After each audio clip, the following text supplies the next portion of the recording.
এক সমুদ্র প্রেম ও আমৃত্যু ভালোবাসি তোমাকে। গল্প দুটির মধ্যে মতবিরোধ দেখা যায়। কোন গল্পটি মূল গল্প? তো আমার মনে হলো আমি দুটো গল্প পড়ে কম্পেয়ার করি। আমি এক সমুদ্র প্রেম গল্পটি পড়তে শুরু করলাম। তো আমি দুটো গল্প কম্পেয়ার করার পরে যা পাই তার মধ্যে অন্যতম হচ্ছে লেখিকা নুসরাত সুলতানা সেজুতি গল্পটি শুরু করেন ৯ নভেম্বর ২০২২ এবং শেষ করেন ২৯ জুলাই ২০২৩ সালে।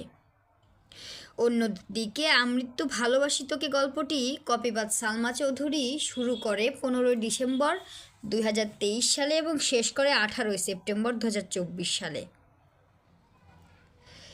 শুরুর দিকে গল্পটির মধ্যে ৯০% মিল থাকলেও লেখিকা প্রকাশনীদের চাপাচাপিতে গল্পটি ঘষা মাজা করে লেখা শুরু করে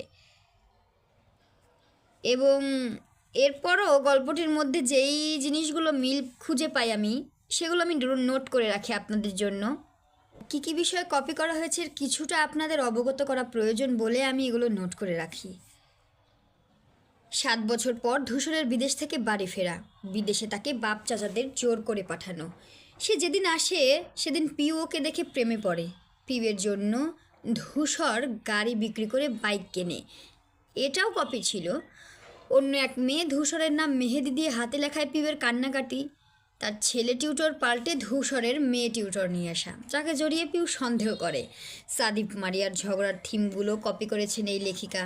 পিউয়ের অন্য কোথাও বিয়ে দেবে বলে ধূসরের বাবা আর পিউয়ের বাবা একটা প্র্যাঙ্ক করে ওর সাথে, এটাও কপি। ঘটনার বর্ণনাগুলো হুবহু কপি।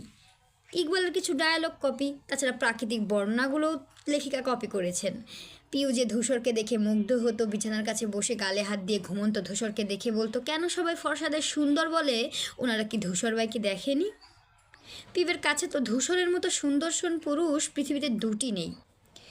এগুলোও এক সমুদ্র প্রেম গল্প থেকে নেওয়া। পিউকে শাড়ি পরতে দেখলেই ধূসর হাঁসফাঁস করতো, এ বর্ণনাও তিনি চুরি করেছেন। এরপর পিউয়ের মেয়ে টিউটরের সাথে ধূসরের বিয়ে ঠিক হয়, সেটা নিয়ে পিউ কষ্ট পায় ভীষণ। এ থিমটাও তিনি কপি করেছেন। এখন আমরা পাঠিকারা আসল ধূসরকে রেখে কপি আবিরের জন্য পাগল হয়েছি কেন জানেন? আমরা হচ্ছি হুজুগে বাঙালি, যে যেখানে যা পাই বাজবিচার না করে প্রশংসায় ভাসাতে থাকে। আসলে আমার ব্যক্তিগত মতামতে আমাদের লেখিকা সালমা আপু এই গল্পটি পুরোটাই কপি করেছেন।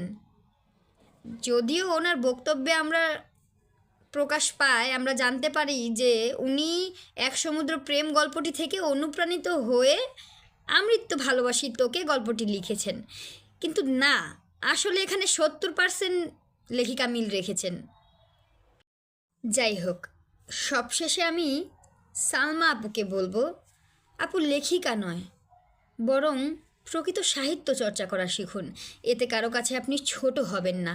এই যে এত নাম কুড়ালেন, তাও আবার কপি করে। আপনি হয়তো ভাইরাল হয়েছেন বা একটা বই বের করেছেন, কিছু টাকা ইনকাম করেছেন, এতে কি আপনার প্রকৃত অর্জন সম্ভব হয়েছে? সবাই তো আপনাকে কপিবাজি বলছে, তাই না?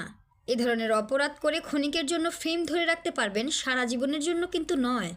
তাই কিছু লিখতে চাইলে নিজের মেধা দিয়ে লিখুন, অন্যকে কিছু শেখার সুযোগ করে দিন। আর আমরা পাঠিকারা অবশ্যই বাজ বিচার করে মূল গল্পটি আগে পড়ে নিব। এখন সবশেষে আপনাদের কাছে অনুরোধ, আপনারা মন্তব্য করে জানাবেন আপনাদের কাছে এক সমুদ্র প্রেম নাকি আমৃত্যু ভালোবাসি তোকে গল্পটি ভালো লেগেছে। ধন্যবাদ সবাইকে এতক্ষণ মনোযোগ সহকারে শোনার জন্য। আসসালামু আলাইকুম।